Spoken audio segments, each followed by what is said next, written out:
So it's getting a little late down here, but again, we're not near the riverfront. You can see our wayfinding signs that we have around the city to get folks into, a lot of tourists come to Springfield, not only for the Basketball Hall of Fame, but for the casino, the Big E, and a variety of other things. So looking back up State Street from where we started, and now we're down here by the riverfront. You can see a little police substation here. And the park is closed tonight because everything is shutting down early because of the stay-at-home order. And so there's the normal gate we go in. I know a little shortcut over here that we can take. And this sort of gives you perspective of where we are. It's not you can see it's not the quietest place in the world. Yet look at the sunset and the view of the river that we're going to see in a minute. So I might as well keep us online right here as we head down to the river. But you can see the city, Campanile City Hall, the Monarch Tower, and you can see the Mass Live building behind it, as well as the Sheridan and the other buildings in the Springfield. Most of these towers were built in the 1980s. The highway here was built in 1967, and it ripped out a whole neighborhood along here that was mostly multi-family housing, but that's long gone. And so what they've done is try to offset that with some new open space along the river down here.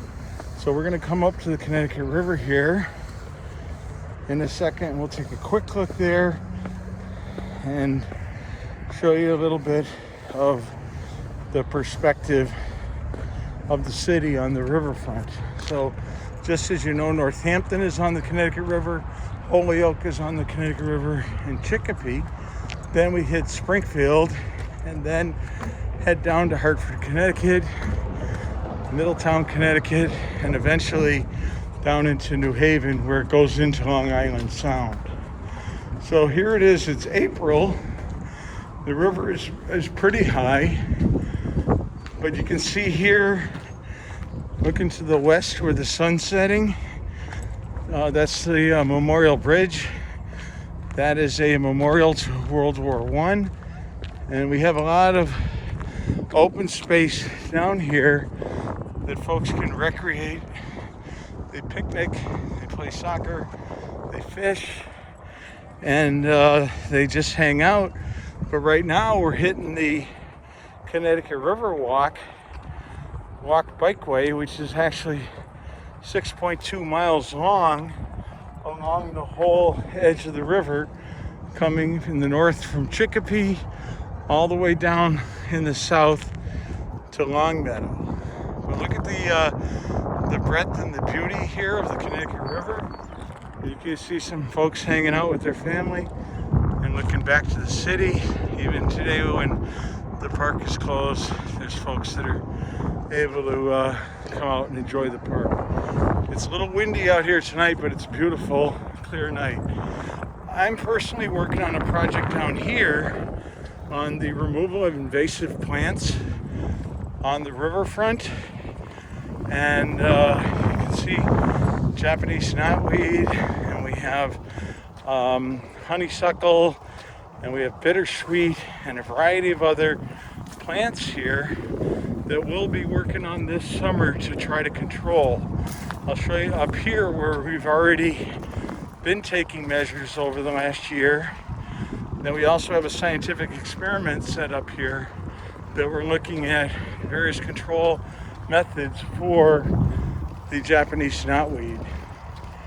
And it's kind of cool because this is a real world project, and the idea is to look at using some non-traditional methods of covering them with plastic and cardboard and injecting them with salt, and then using hot water and steam and a variety of other methods that we're looking at, as well as some injection of chemical controls.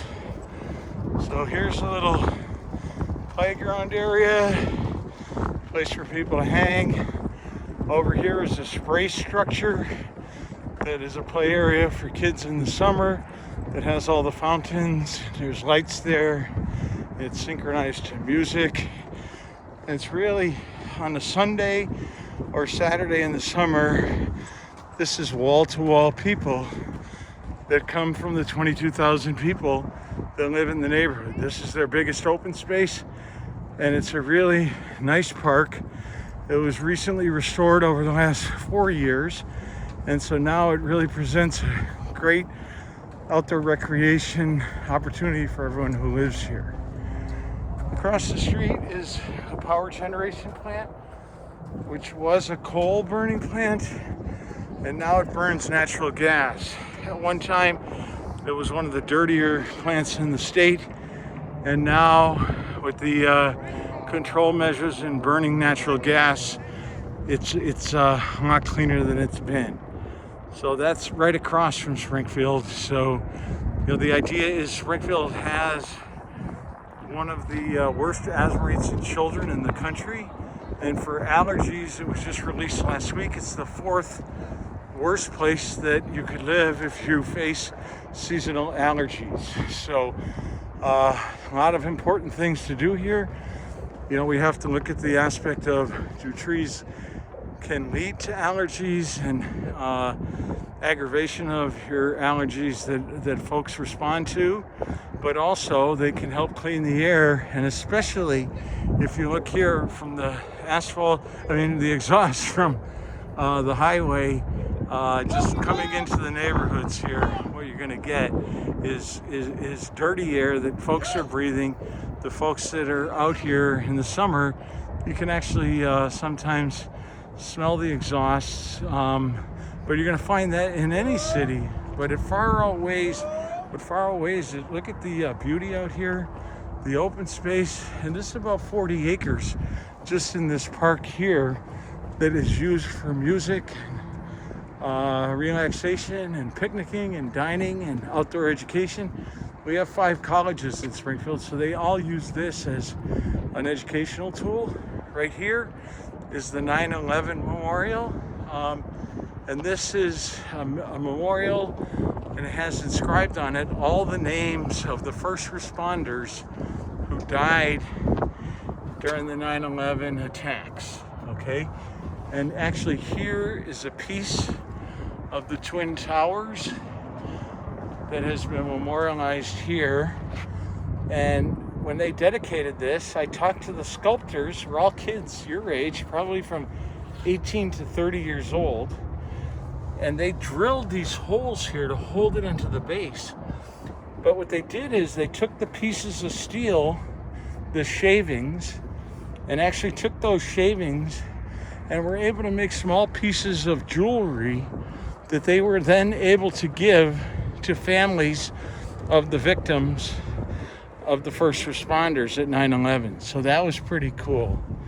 And they had a respect for what they had done, and most of them were barely born and didn't really know what 9/11 was. So this is a pretty cool bronze sculpture. And the neat thing about this, if you look right there, they're just going on now, but there's 2 lights here, and they shine, and at night the shadow from this steel presents 2 shadows that mimic the Twin Towers right on the bronze.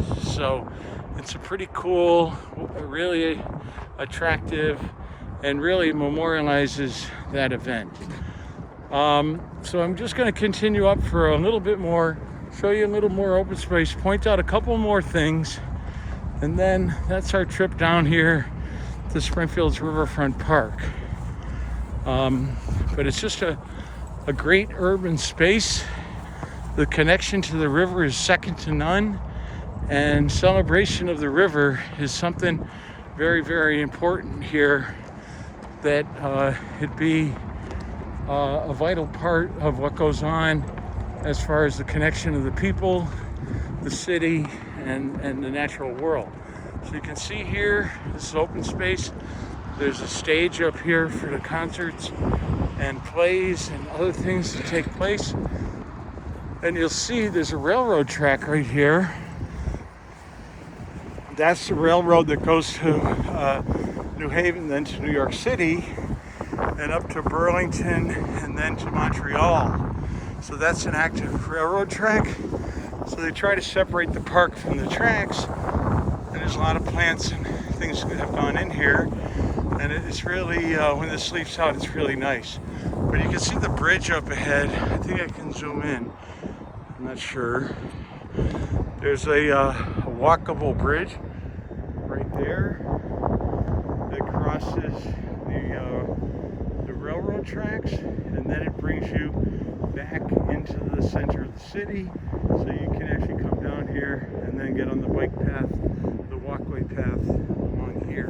But if you look back across, you're going to see there is the MGM Casino right across, and MGM has actually put up $1 million for the upkeep of this park and to promote some shows and other events in here over the next 3 years.